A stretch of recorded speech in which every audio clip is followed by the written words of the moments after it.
Hello, dear audience, dear brothers and sisters, dear curious minds of the internet, and welcome to the NFT Museum, an online show dedicated to the study, the research, and the development of the amazing and I would say incredibly quickly growing NFT ecosystem and industry.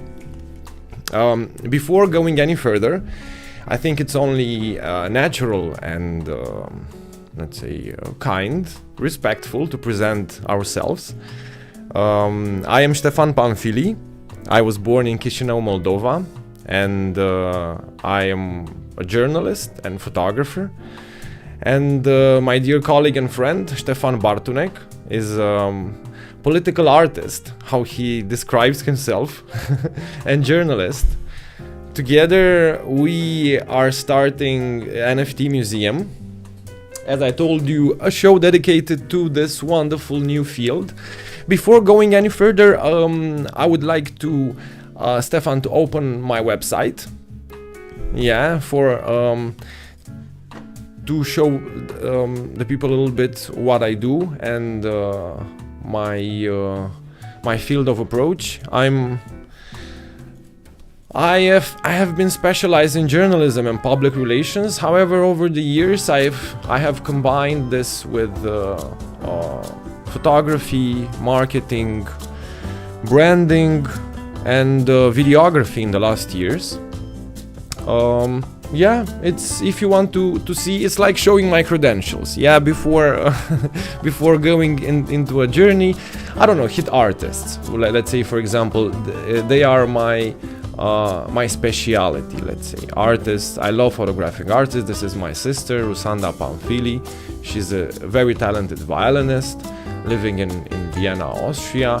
A little lower, the same some other amazing musicians from all over the world.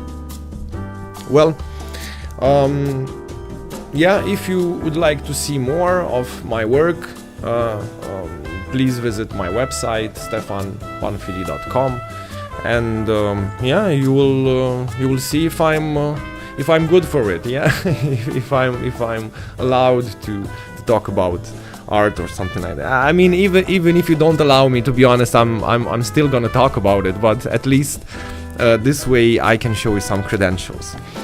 All right, so today, on this historical day, it's the 12th of April, right, Stefan? Yes. On the historical day of the 12th of April, we, Stefan, and of course Rocco. I'm not sure if he's visible with the GoPro right now. Point your finger at him. Rocco will be our mascot and, let's say, our go-to companion in case we have to stall some time or something like this. He's my friendly dog, and he'll be joining us. So the three of us for now will be hosting the NFT Museum. Welcome. As you know, there is a lot of or as you don't know, there is a lot of hype around NFTs, a lot of questions, a lot of speculations, a lot of uncertainty, a lot of doubts, and at the same time a lot of people asking what it is, how can I make money from it, is it a way to make money or to get rich soon or quickly or something like this.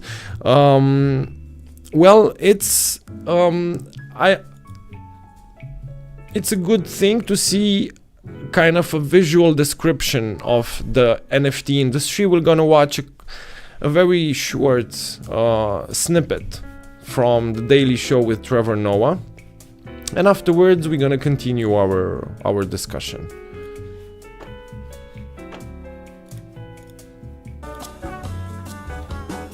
Can we add sound as well? Yeah, for the audience, that you can hear it. Okay. People can hear it, right? Yeah.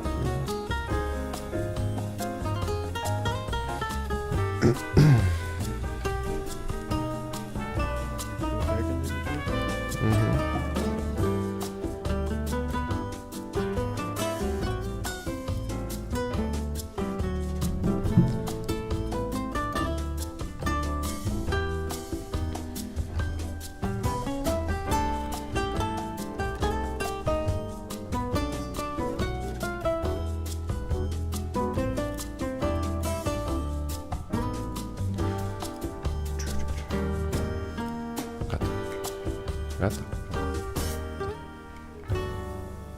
Gata, termină.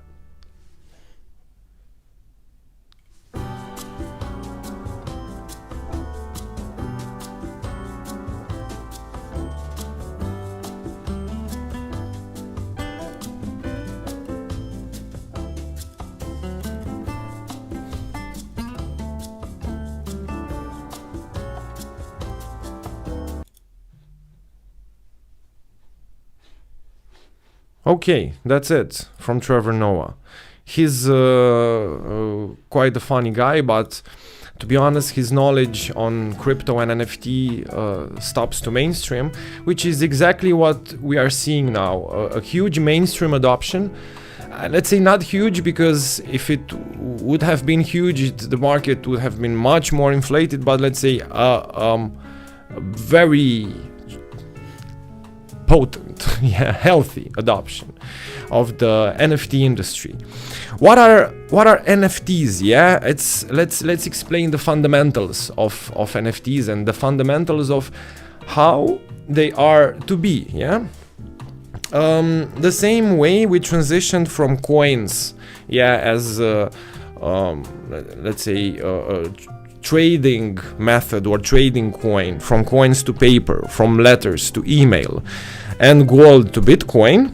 We are now transitioning from traditional currency to digital currency, and of course lately from traditional art to digital art. Blockchain technology, namely Ethereum, was the first to develop the possibility to imprint unique data on the tokens, through something they called in 2017 smart contracts. So the same way we produce, sell, buy, or transfer cryptocurrency, we can now do the same with digital artwork, with NFTs. And basically digital artwork is unique metadata on the blockchain. It can be photos, it can be videos, it can be a 3D render, it can be an audio illustration, or a combination of all those. Okay, so hopefully you understand a little better what are NFTs, let's say, concerned to, what are NFTs all about a little bit.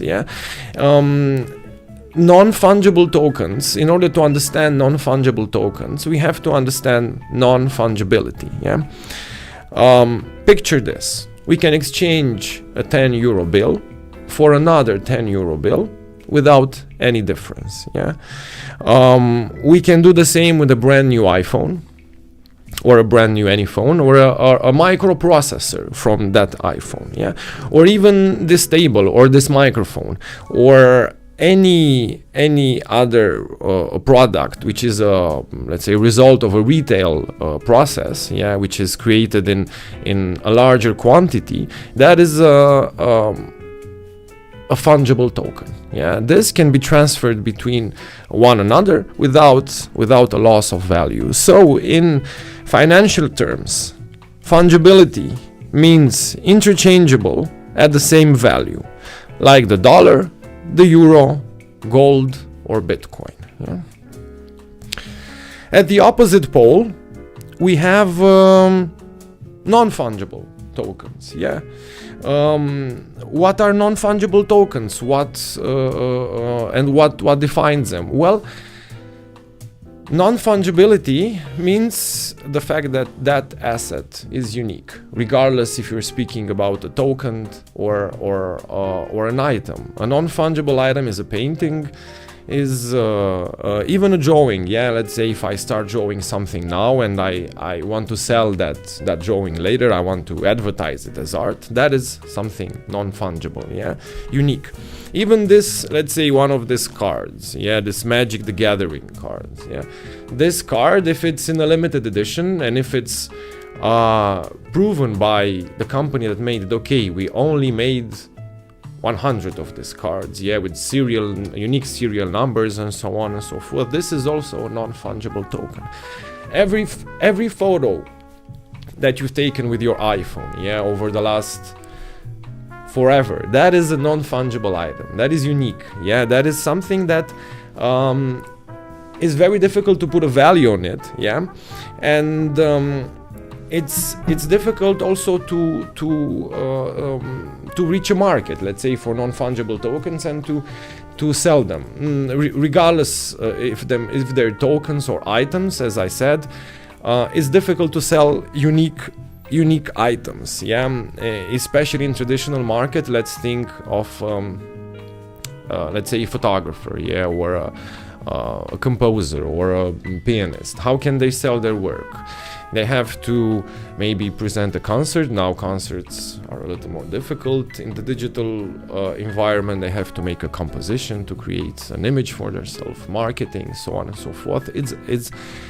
It's a huge process, in order to be able, as an artist, to reach the audience that you are looking for.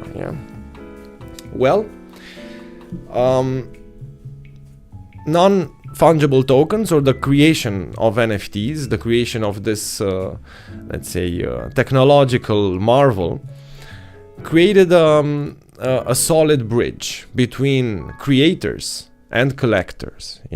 It created a marketplace and a way for creators to produce art and to certify that it is real. One of the most difficult things, as I told you, is for artists to monetize their artwork, and also for collectors to buy certified art. Who knows, when you're buying a JPEG, if that is truly the original picture created by the author, or if you buy an illustration just as an image, how do you know that that image is unique, or that image is coming from the creator that you want to support? Well, now with NFTs and development of this superb technology, we can authenticate every piece of art as long as it is imprinted on the blockchain. Every picture has a number, has a serial, can be identified on the Etherscan, can be analyzed, can be tracked, who had it in the past, or for how much was it sold or traded, and so on and so forth. So basically, one of the biggest problems when it comes to traditional art, authentifying it, verifying it that is digital, this is what NFTs are resolving, basically a problem of traceability, authenticity, and originality. Maybe the difference between fungible and non-fungible items, or exactly what we're talking about when we're talking about NFTs, is a little bit more clear. If not, we'll also dig a little deeper into this concept in the later shows. And also, if you have any questions, feel free to ask them. This is a let's say open community. We always want to support our viewers, to ask questions, to build something where everybody is encouraged to ask, and either us or the community will help you answer.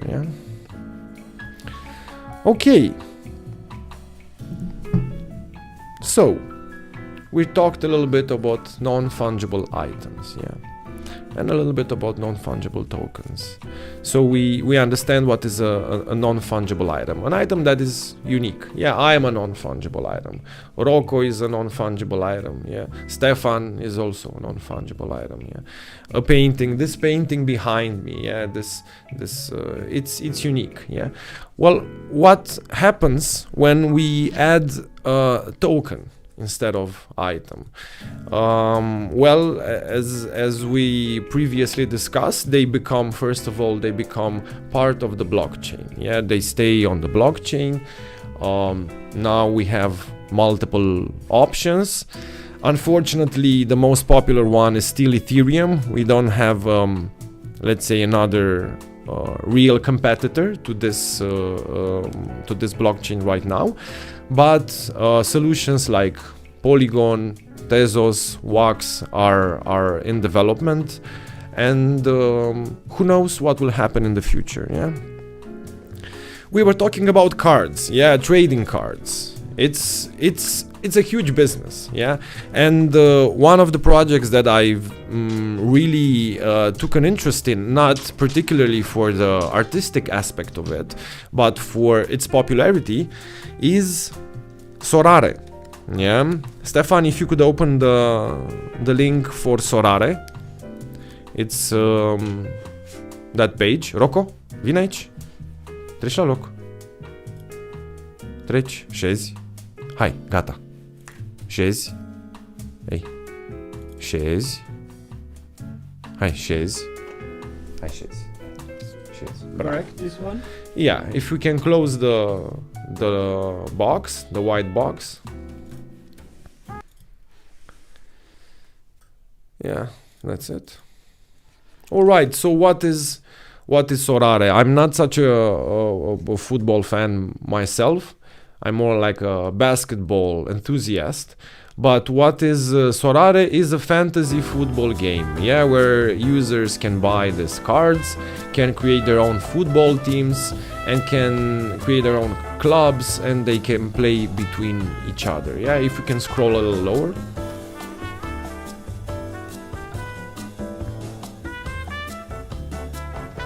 Right.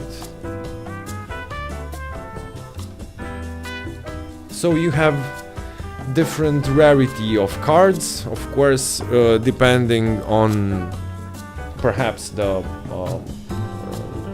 popularity or the value of the player. And you collect these cards and you make a team. Can we go lower even?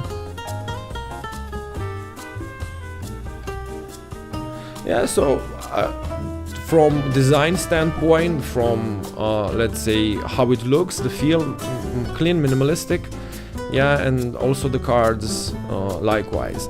Stefan, I have a question for you. Yeah, this is not such a let's say old project. Yeah, it's quite recent actually. How much do you think Sorare, yeah, this project has traded in a month of activity? What do you think?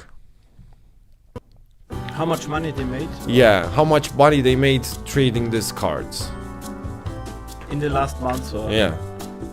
I think 10,000 euros. I don't know. How about $74 million? If we go on the OpenSea.io, so the next link that there is in the presentation,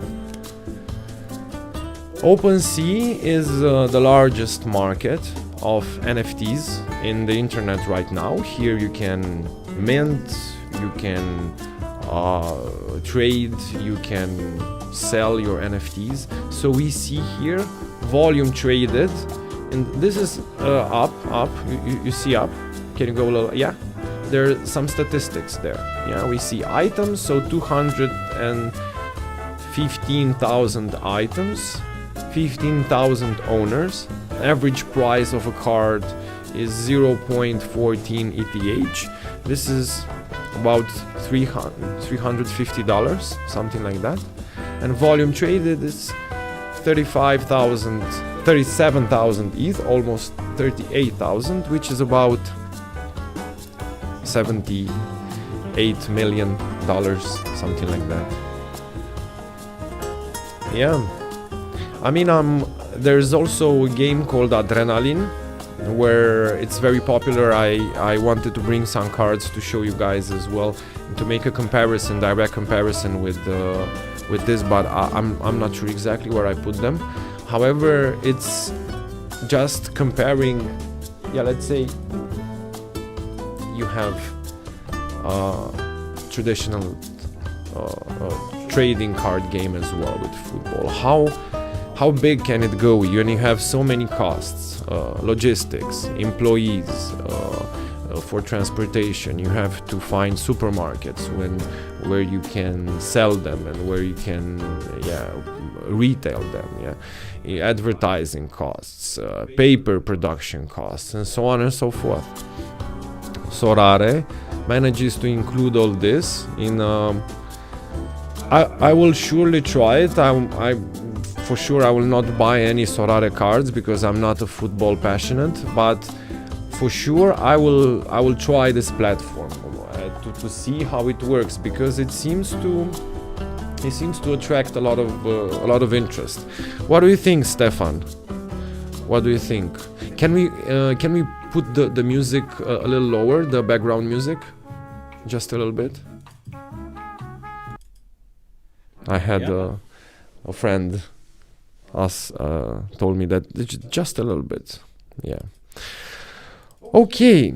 So what do you think about this performance of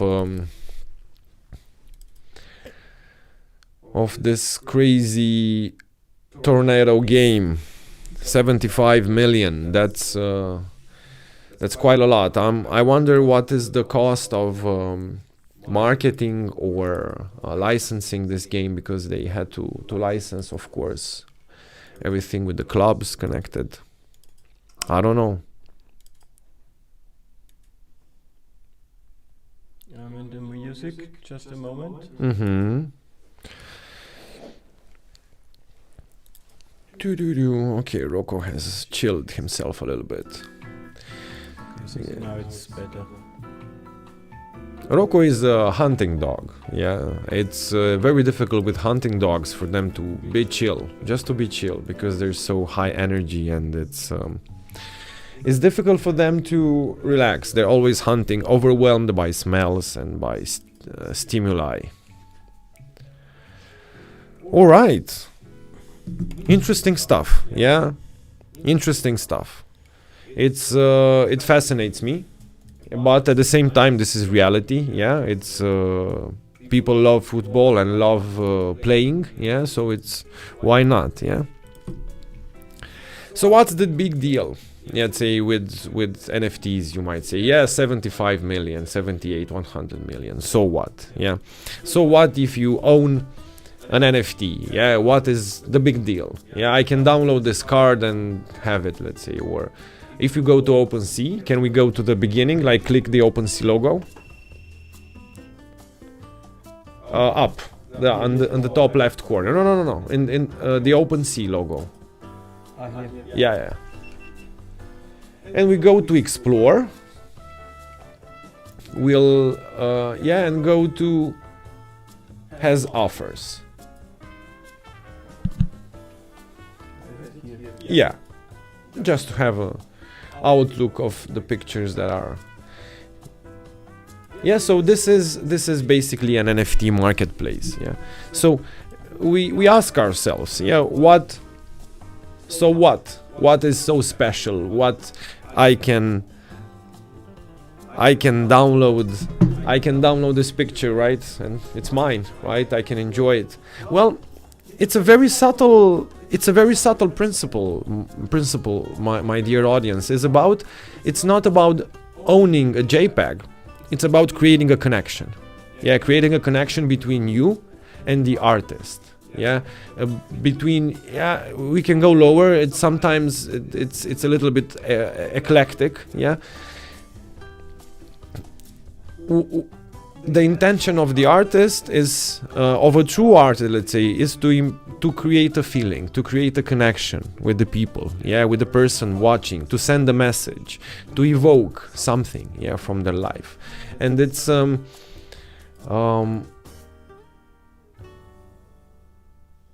if he's supported, if he has a marketplace where he can evoke his feelings, if people can access the marketplace and buy his artwork, he will keep creating. Yeah, it's the circle of life. Yeah, people want inspiration. I'm a Dota player myself. I love Dota. I mean, not so much, unfortunately, as before. Now it's a little more difficult with time, but with lockdown finds a way. I was playing Dota with someone a few days ago, and he was showing me a painting that he had in his office, and told me this painting, like, I was very down a few years ago, and a cousin of mine who's a painter gave me this painting, and it was like a blue being, like a blue woman in the middle of a pyramid or something like this, something very abstract and such. So, and he told me that this is like looking at this painting and being inspired by it and so on and so forth made him, I don't know, breakthrough, made him realize that there are things in life that, I don't know, are worth fighting for or something like this. I mean, it doesn't matter as long as the artwork inspires a positive feeling. So this is also proof of ownership. Let's say, besides supporting the artist, what does an NFT offer you? There can be 1 million people that have a Mona Lisa painting on their wall, right, Stefan? But how many have the original Mona Lisa? I think the Louvre, is the only one. Or this painting right here with this revolutionary duck. We are the only ones who can enjoy it for real now, and I mean, anybody else is just enjoying a copy of that painting. And it's also taking pride in ownership of art, and that is also something that that is quite important and really worth paying attention to. All right.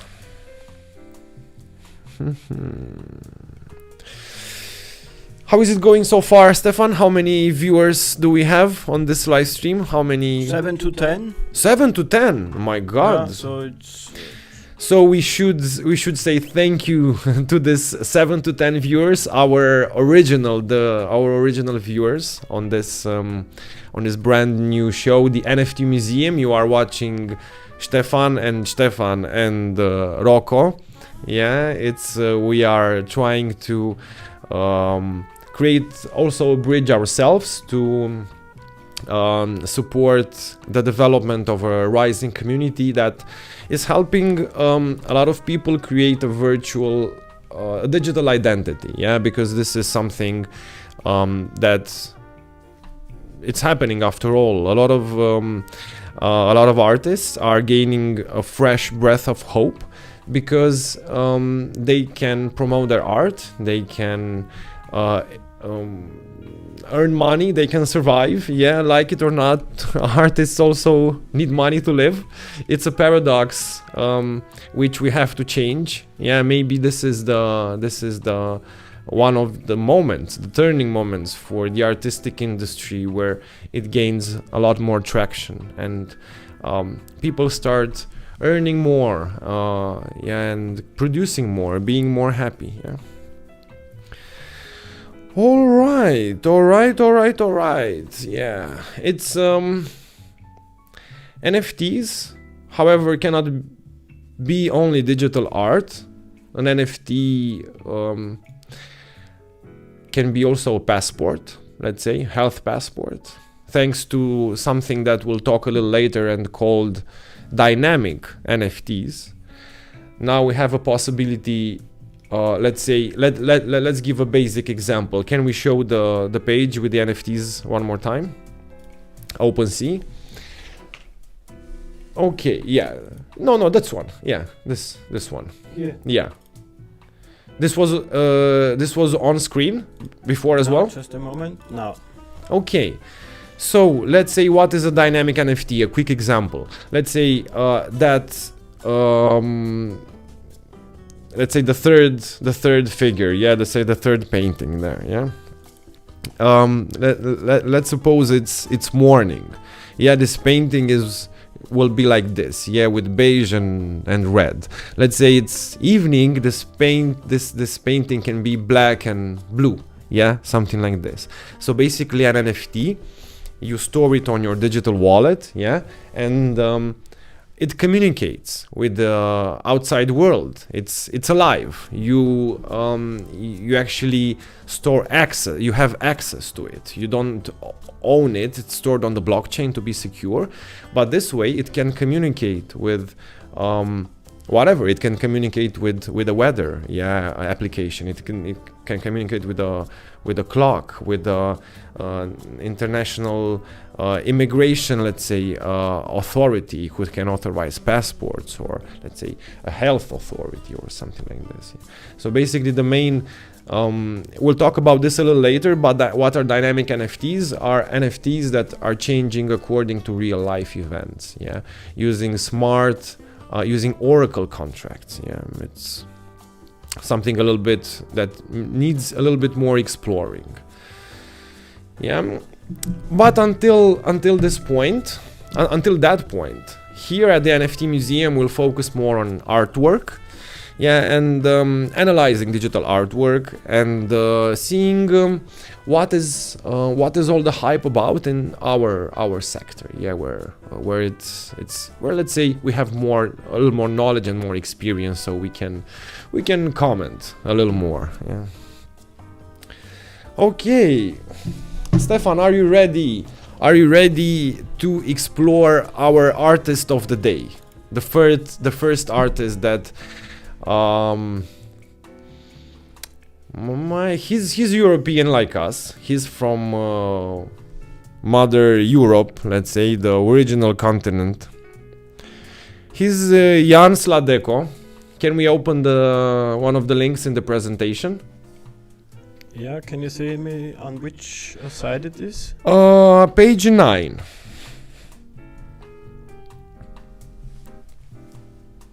All right. Yeah, okay, I'm 9. His Instagram? No, he's super rare. Okay. Profile, Going here. So NFTs, non-fungible tokens. We are analyzing now the artist of the day of the NFT Museum. It's he's a 3D animator and creates this crazy abstract stories, short stories. It takes a little bit to load.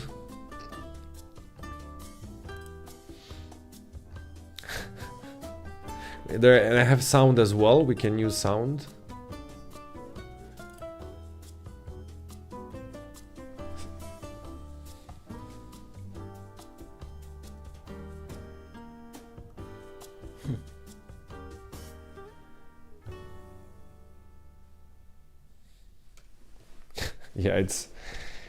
It's a little creepy, his style. It's not for everybody.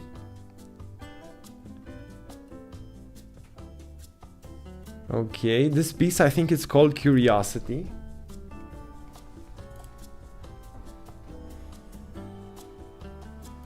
This piece, and can we open the second piece as well? It's called The Lost Astronaut.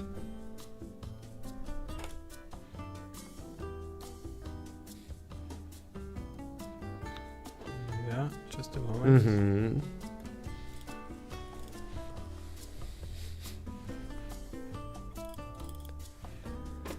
All right, so we are trying we are trying to explore a little bit. It's okay, this is a little bit more suave.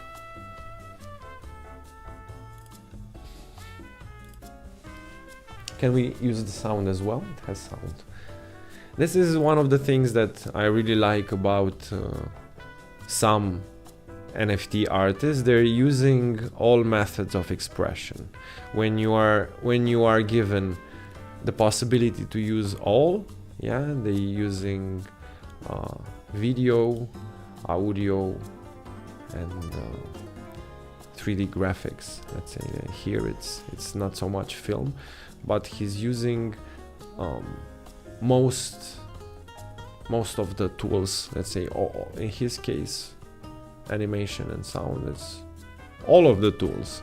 Let's say a little VR would be missing, but I find it mesmerizing. and maybe it's not something that everybody would put in their VR room or let's say on their wall, but the execution is beautiful. The chromatics are elegant and stylish. Illumination wise, you can see the work of a professional, and you can also see it in the prices. So far he sold about 50 works of art of about 50 ETH on super rare. This is about $100,000, which is pretty good in our book. Good luck, Jan. Congratulations for I think he's a very experienced professional in this field. You can really tell his knowledge in this field and his experience. However, not everybody in the NFT who just entered the NFT business is let's say acclaimed traditional artist. Many have the chance to do it here. Jan, from what I know, from what I read, he's quite established in real life as well. Okay, so congratulations to Jan Sladeko, NFT Museum's Artist of the Day. And after checking his hypnotic animations, we are going directly to the next section of our show, which is called the NFT Museum 10 Art. It's a collection of 10 paintings from the NFT ecosystem now. Today's paintings, most of them are from superrare.co. It's quite curated marketplace, very elegantly designed, a lot of white. It allows you to this has sound as well.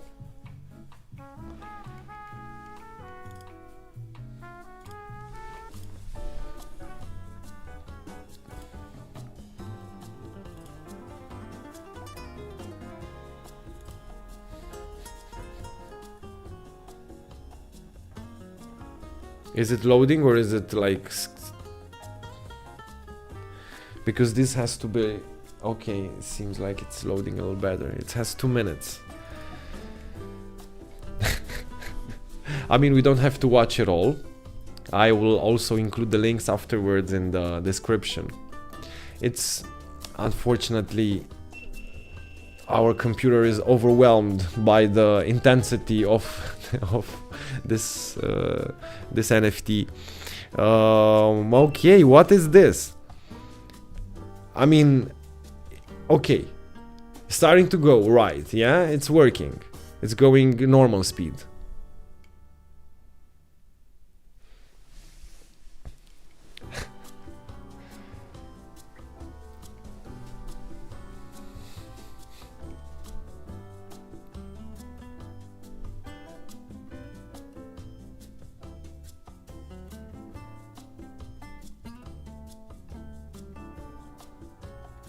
Okay, we don't have to look at it until the end unless you want to. I don't know, I found it really interesting when I looked at it the first time.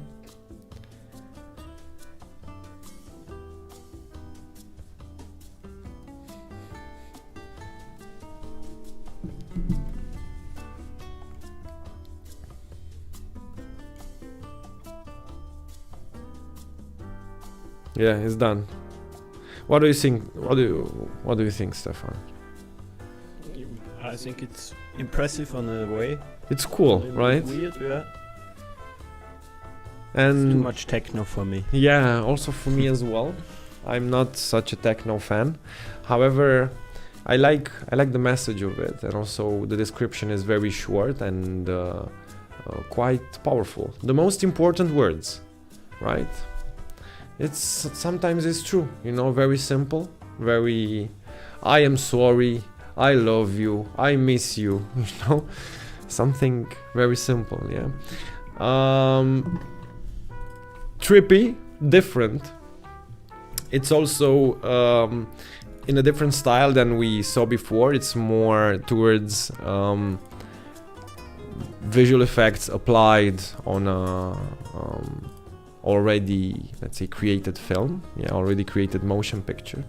So it's more about video manipulation, but I like it. I don't know, it sends a message. It's cool. And I think this is Audrey Hepburn, if I'm not mistaken, right? It looks like her, or another beautiful actress from her time or from a little later.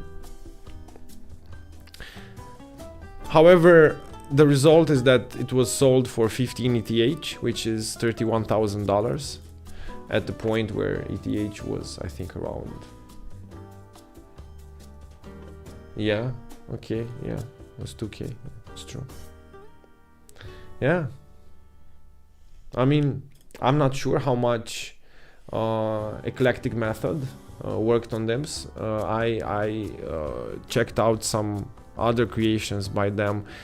They have this trippy visual style for most of their creations, so it's I'm not sure how much they're working on them or how much time they're investing, but I think 30K for something like this, it's quite alright. Okay, how much can you work on it? 1 year, one month, maybe on and off, I don't know, who knows. Either way, it's something different. Yeah, I said, okay, let's turn the table a little bit. Yeah, next one, can we put out next one as well? It's 2. Yeah, 2, the next piece called Glimpse.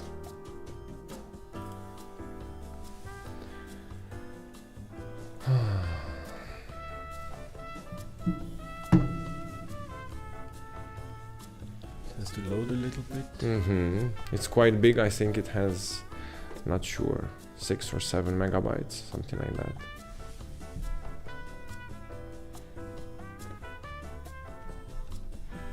There we go. Okay.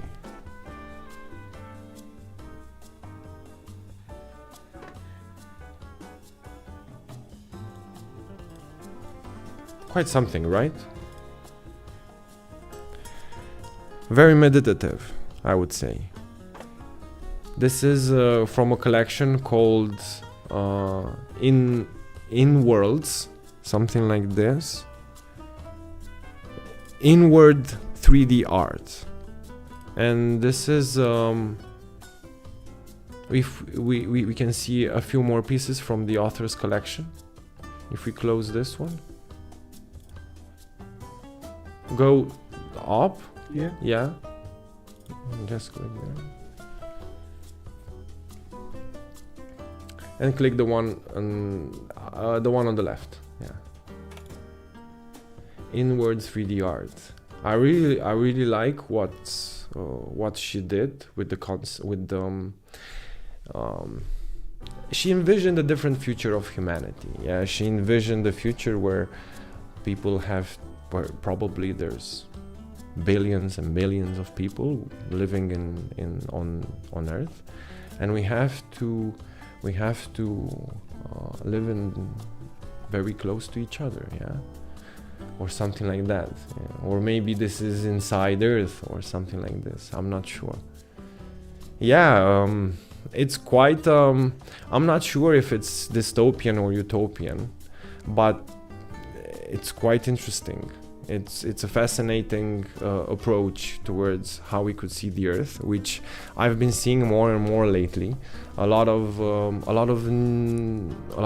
envisioned future, a lot of, let's say, and more utopian than dystopian. I would say that this is more utopian than dystopian, don't you think? I mean, it seems a lot of green there, a lot of life, yeah. Atmosphere and weather looks good, doesn't look toxic, yeah, a lot of green. So maybe if we are also living so close to each other and together, maybe it's not such a bad thing after all, you know. If we learn to live well with together, we can, I think, live with as many people as we want. Okay, Annabelle Inward, yeah. The first piece was Glimpse, that really caught my attention. If we can go back, that was the featured piece.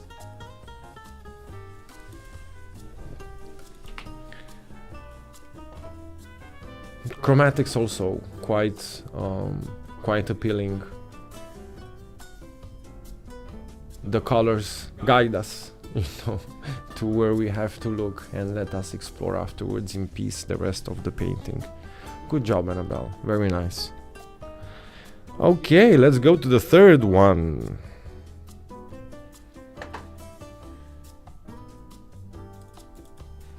It's called, I think, Planetarium. Yeah, that's it. And we have to listen to it with sound as well.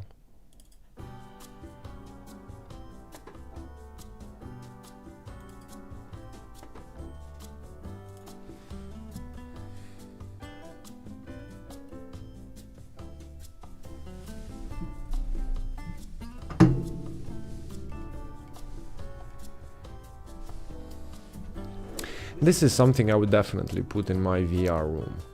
Or this is something which I definitely would put in my wall. On my wall. Yeah.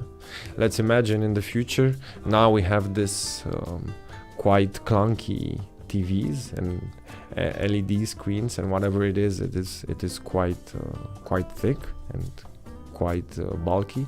But imagine in the future, instead of having a TV, instead of having even this painting behind me, we can have a very thin display, like a paper thin display. We just put it on the wall, and for example, today I'm in a blue mood, and I just clap my hands. I say Jarvis or Siri, whatever, I'm in the blue mood, and all the room changes to my artwork that is blue, or my VR room or something like that. This is chromatically as well. It's quite simple, but at the same time very effective combination between yellow and blue. Atmospheric, very tranquil atmospheric illumination, lighting, I mean.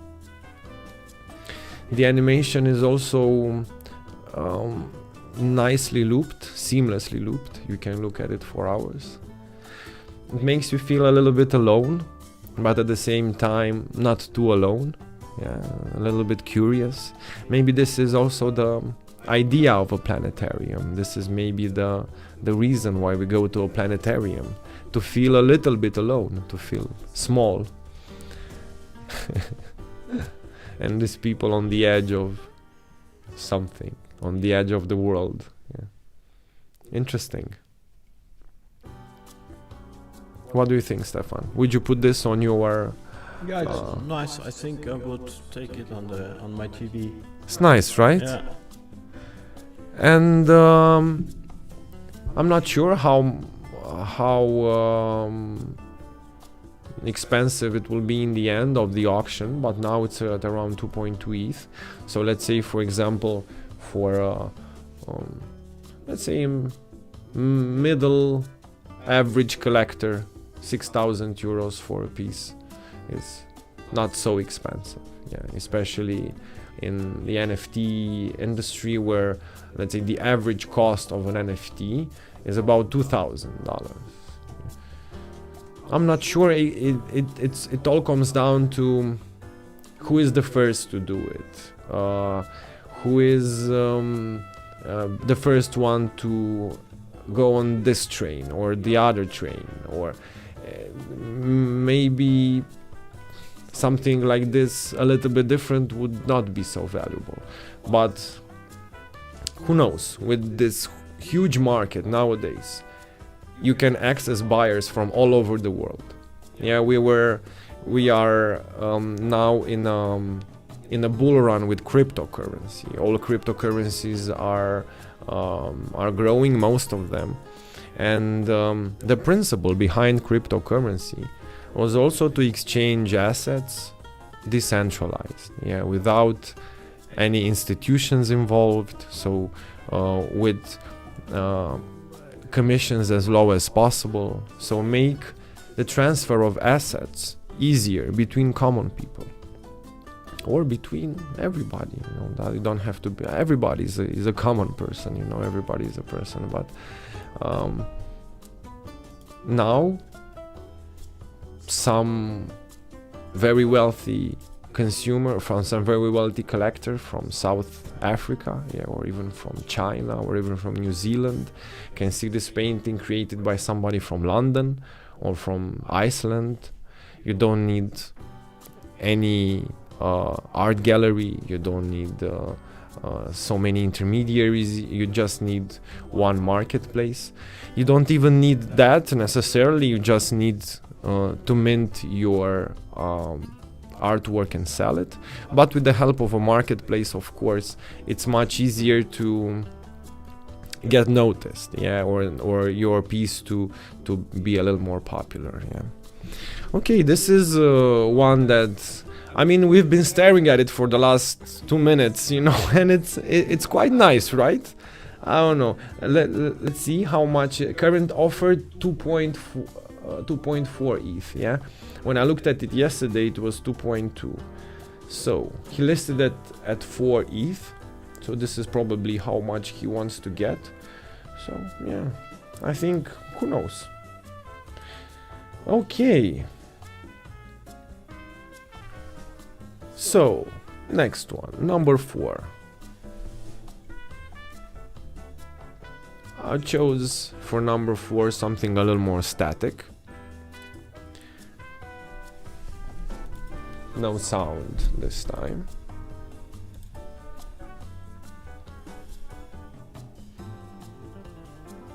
The description of this photo is, who knows where the stairs might lead. Cyan glazed stairs. This is the title. For me, this is what eye candy means. You know, when I have a picture, when I try to picture this combination of words, eye candy, this is, yeah, one very obvious response. Yeah, response of my brain. Chromatically very soothing, very calming. The use of cyan and blue in this tropical heaven or something like that, I'm not sure. Very soothing and calming. No, exceptional rendering. Look at the reflections. It's photorealistic, but at the same time, not so much. Yeah, it has an aesthetic. Yeah, if we look at more pictures from the same artist, can we? Yeah, Peter Tarka.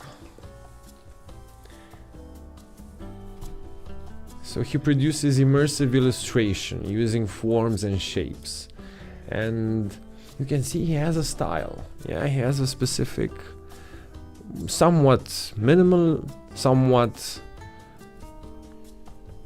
not so minimal, but very elegant. You know, master of chromatics at the same time.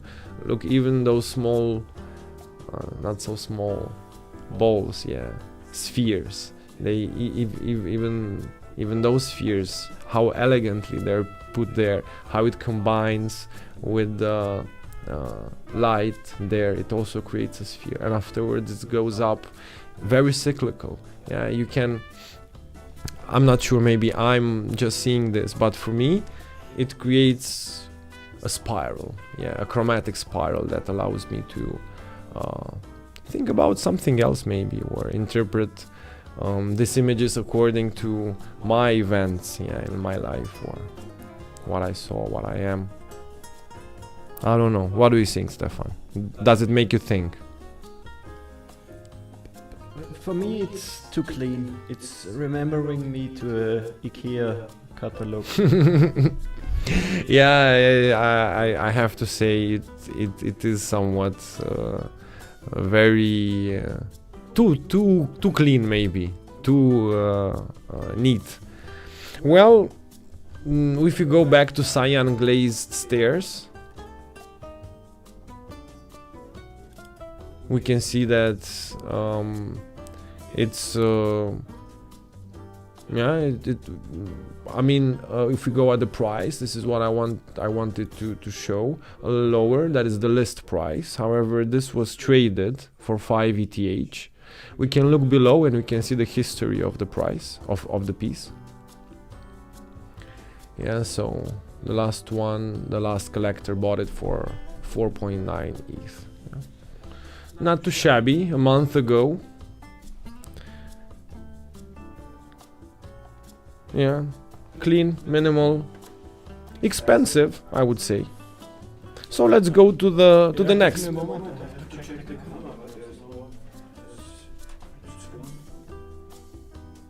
All right.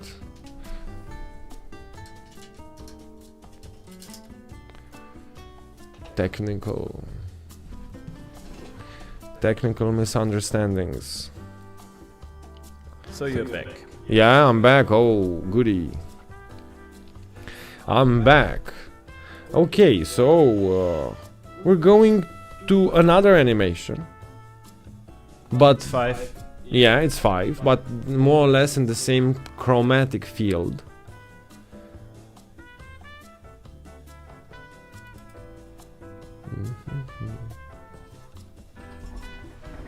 This is also with sound.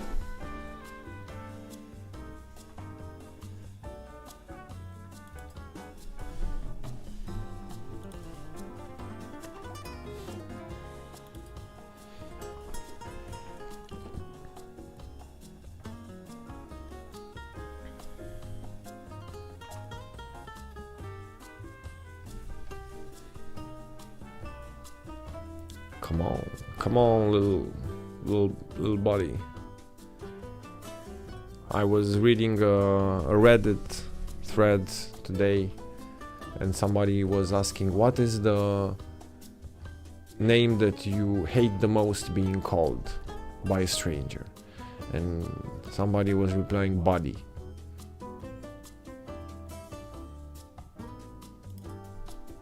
Hey, buddy, friend. It must be, I don't know. It's depends what memories you have connected with that. And now it's working. No, stuck again.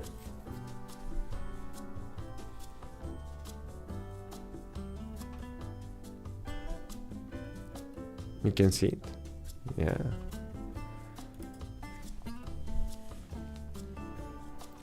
Termina.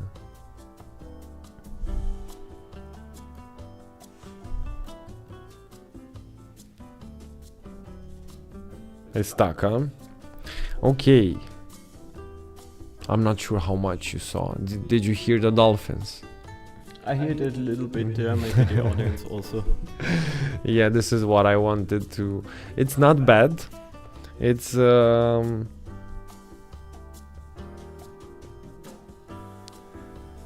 this style, this visual style is more or less called vaporwave. Yeah, this plush candy eye candy aesthetics, very colorful, very vibrant, and this combined with this surrealistic approach. I mean, I'm not sure, maybe this can can be a future as well, but highly unlikely, you know. But yeah, who knows, maybe like a touristic center. However, that would be terrible for the dolphins, yeah, to be stuck in such an environment with so shallow waters. What do you think about this, Stefan? Yeah, it's nice. I like it. Yeah. Would you buy it for $10,000? No. If I have the money. Actually, 6,000. Sorry. Yeah. I don't know. Since I kind of like it. I feel something for it, but I'm not sure that I would hang it in my... Maybe if I have like a house in Malibu or something like that, and I want to create like to put a screen and to create like a mirage, I don't know, some sort. I don't know. Or maybe if I have a house in Novosibirsk, somewhere in Russia, you know, in the worst parts, with the worst winters in the world, and I want to dream, you know, who knows, maybe for those people can be useful, you know, such an NFT. All right, so this piece is called Flooded. Yeah, shopping mall escalators are flooded. Dolphins swim through the water, featuring original audio by Goldware. Yeah. All right. Not a bad job. I like it. Yeah. Let's go to the next. It's number 6.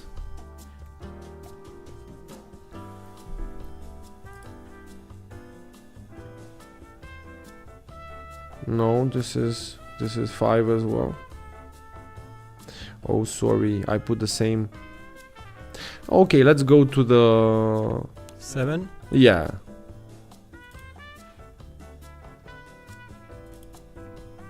Okay, yeah, this is also nice.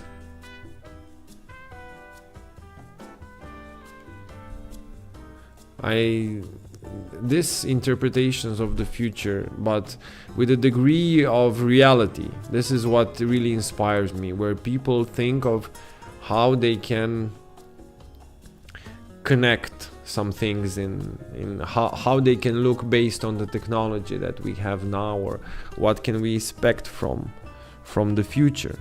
You know, who knows? This is something that has been captivating people since, I don't know, 1,000 years. We have what? I don't know, we have some internet issues, I think. We are not streaming? Well, we are streaming, yeah, but we are waiting really long for the painting, the picture. Oh, Ah, here it is. it should be an animation. So yeah, another interpretation of the future, a little bit more. It looks dystopian. I don't know, whenever I'm seeing red rings, and this is perhaps a city run only by artificial intelligence. Only, like, we can think there's only data servers there, or data rooms, or energy transfer something, whatever, you know. Alternators, cyber conductors. I'm not sure how an artificial intelligence would use its space. Maybe data and energy. What else?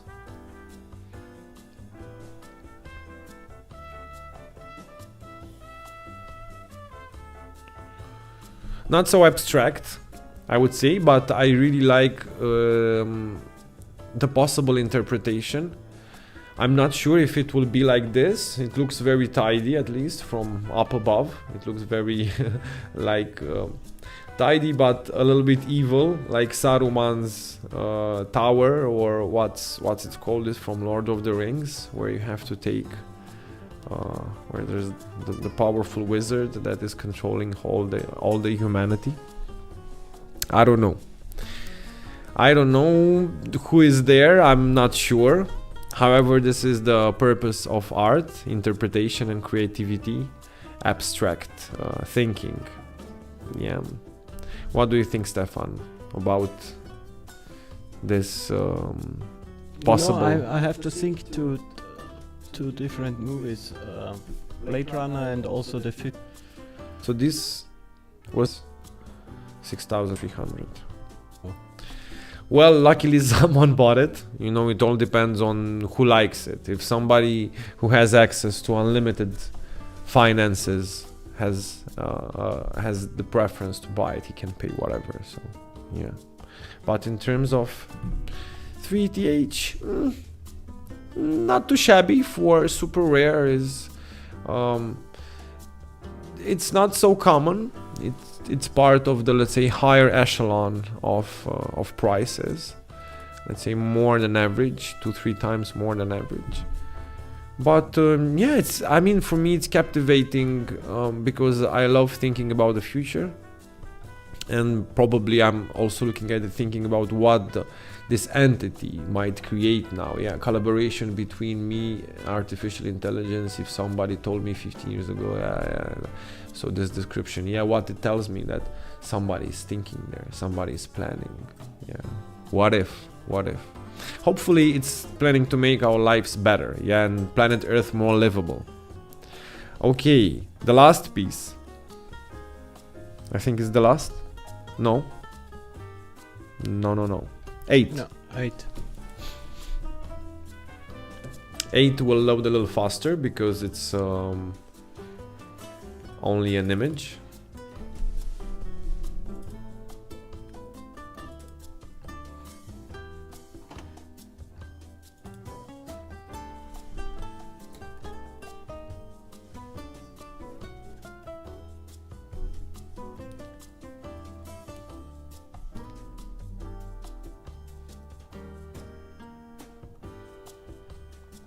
We're staying in the future as well, but a little closer to our days, 2185, as the street lights come on and the never-ending glow of neon signs awake and twitch into existence. You pull your, can you press show more? At the text, there's the text there. You pull your bag strap tight over your shoulder and take to the streets to start your shift, the night shift. You move through clouds of sewer vapor and ignore the layers of trash beneath you, the rusted and out of service graffitied telephone booth and sketchy characters across the street. At the noodle shop, you decide to look up and take in the beauty of the city above you. Sometimes it's easier to just look at the bigger picture. The details of the grimy city will always be there, but a view of the city like this only happens every once in a while. Okay, I like the description as well. It's well written. I played Cyberpunk. Yeah. And it's remembering me to the game. Yeah, it's probably also he was inspired from the game as well. There was a huge trend, and there still is a huge trend, a huge aesthetics of cyberpunk, which, I mean, I think it started with Cyberpunk the game, more or less. I'm not sure exactly who created this universe, if they created this universe before. However, it's speaking of cyberpunk, it's such mixed reviews, right, on the game. Very split people between one side and the other. But at the same time, it inspired a new aesthetic, you know, a new way of thinking. For me, I love the game and I love the painting as well. I feel it. I feel like this character. I like this mysterious lighting, and I like the reflections on the streets. I don't like that it's more dystopian. It's more like a city that's not taken care of so well. It's yeah, this is, let's say, Blade Runner on the street. Yeah, some more or less how we saw it. Or even Cyberpunk was, if you go in some areas, you are really you are really in danger, you know. So our character also, but at the same time, the aesthetics of the paintings are nice. You know, I like this. As you can see, I'm a fool for eye candy. Yeah, for this cyber vapor aesthetics, and for vibrant landscapes. They can be city landscapes. They can be I don't know, technical landscapes, technological landscapes, so on and so forth. Okay, what do you think, Stefan? What do you think of this? Yeah, I like it. I think this is one I can take into my wallet. 3.4 ETH. This is $7,000.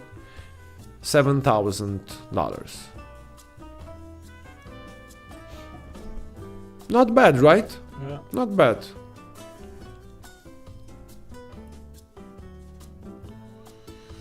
Okay, let's go to the next one. The 9th one. This is one of my favorites, to be honest. It's also animation with sound as well. You can put the sound on. I think I have to wait a little bit. Okay.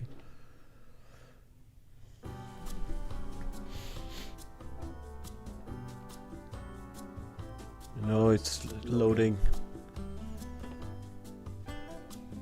I mean, we can observe the composition. It looks like a combination of Salvador Dali and like if Salvador Dali draw bridges. You know, I don't know. Because where do they go? Those cars, yeah, okay, they're moving. Okay, you can put the sound as well now, I think. It works?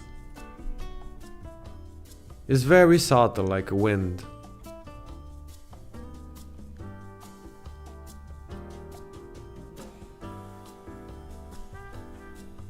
Maybe a little bit. Yeah, it's something very subtle. What I like the idea.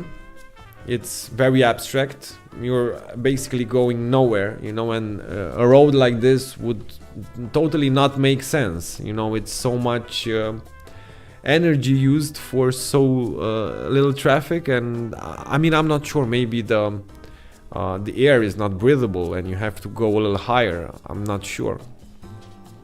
However, what I'm curious about is the person in the middle, right in the middle of the painting, of the animation. There is one guy who just stopped. He's looking. He's deciding to go or not to go into the oblivion. Or his car broke down right before entering oblivion. You never know. But his presence there and exactly in the center perhaps allows us to identify ourselves a little bit with that character. Smoke usually and fog usually represents uncertainty, and as a, let's say, cinematographic tool, or let's say visual tool, the presence of that black silhouette, because we don't know what it is, a man, a woman, an alien, something, can also represent the uncertainty that we see in us. What do you think, Stefan? Yeah, it's nice. I like it. Also, your expression to this picture is yeah, it's on the point. Colors are also not bad. This orange appears to be either sunset or sunrise. I'm not sure exactly. And also the quality of the execution is not bad, right? You kind of can immerse yourself in this, right? Rocco? Gata. Șezi. With Rocco, we'll have to do some training sometimes. Șezi. Okay, this is Path to Oblivion. Let's see for how much it's sold. Okay, let's see, lower. Okay, last offer 1.1 ETH 1 month ago. It seems that this piece hasn't found its rightful owner so far, but there's still time. Good luck. Yeah, it's maybe, yeah, when we are very rich with cryptocurrency, we'll just enter this marketplaces and say, okay, Stefan, let's add to the collection of NFT Museum this piece. Let's just buy it. Who knows?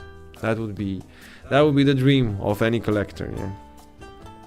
And the last one, which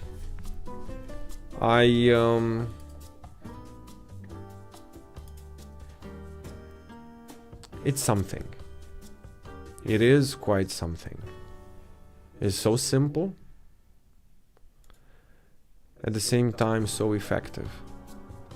The piece is entitled After the Storm, and it evokes the silence, the tranquility that is happening after 2020, after this rough year that the whole world had.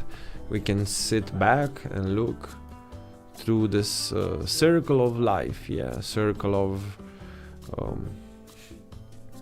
life probably, what's it? Look at the either horizon, I don't know, either we're looking at what happened and see it in a more calm way, our interpretation of the past or the future.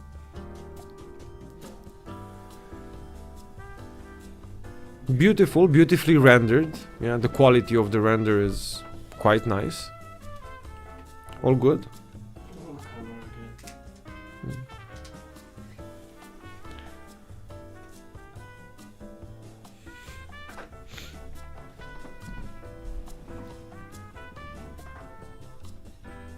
So now it's working. Donkey. Back in business. What do you think, Stefan? Does it make you calm? But it's too. I think it's too comfortable. Too comfortable. Yeah. But for me, yeah.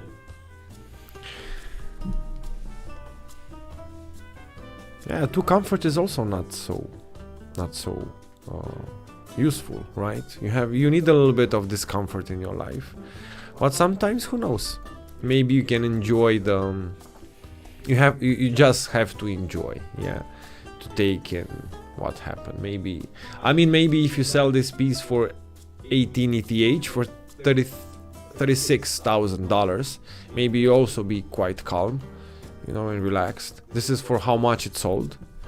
It's 36,000 US dollars.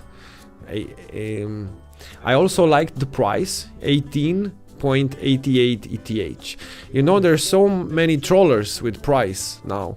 If you see that people can afford trolling with the price, it's 8 is infinity turned, and this is like, even that sign is infinity, a little bit this 8. And I think the buyer wanted to troll him and paid like 3 times infinity. I don't know. Go figure. It's the same like that auction in Christie's for the work of Beeple, for that compilation called The First 5,000 Days, for which an Indian or Indonesian, I'm not sure exactly, investor paid $69 million. Do you think the $69 million was not a troll of some sort? But you get to troll at a level previously unknown, So what do you think, Stefan, about our short first introduction into the NFT ecosystem? Is it a little more clear for you what an NFT is, or Yeah, it is, because for me it's totally new, and this is why I'm asking, because you told me that for you this field. So let's make a short recap, of what an NFT is. An NFT is a crypto asset which is living, which is available, is minted, is imprinted on the blockchain, specific blockchain technology. Exactly like cryptocurrency, it can be traded, stored, sold or bought securely, without thinking, okay, I'm not buying from this sources or from that, it's unsafe or something like this. ETH is ETH, crypto wallets are crypto wallets. It's something quite safe, yeah, I'd say.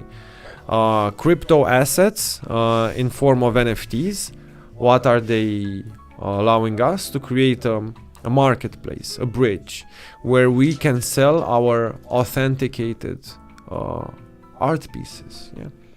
What we saw today was mostly visual artwork, yeah, illustrations, animations, 3D renders. However, an NFT can take multiple forms. It can take an audio file.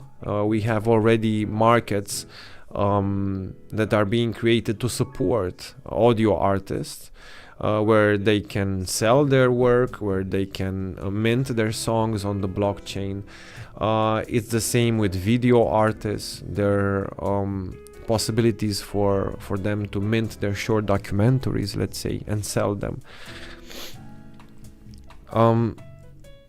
What I'm really excited about is how many new people are attracted to this world, and how many traditional art collectors are transitioning to this digital environment. Yeah, how many new people are interested in new artists, and how many people are interested in arts in general. Yeah, it's a field that has been suffering a lot in the last years, especially since it's been very difficult to meet, to organize events, to film, to make a photo session, to create a plateau where you can, let's say, materialize your ideas. So having this whole new possibility to work, to create new art for a new audience that is searching for maybe a combination between old and new, maybe an artistic interpretation of this modern times. Maybe this is it, yeah. So there are a lot of things to be told about NFTs. There are a lot of things to be discussed, and this is why we actually teamed up to create this show together, because we believe people are gaining more power with knowledge, and by understanding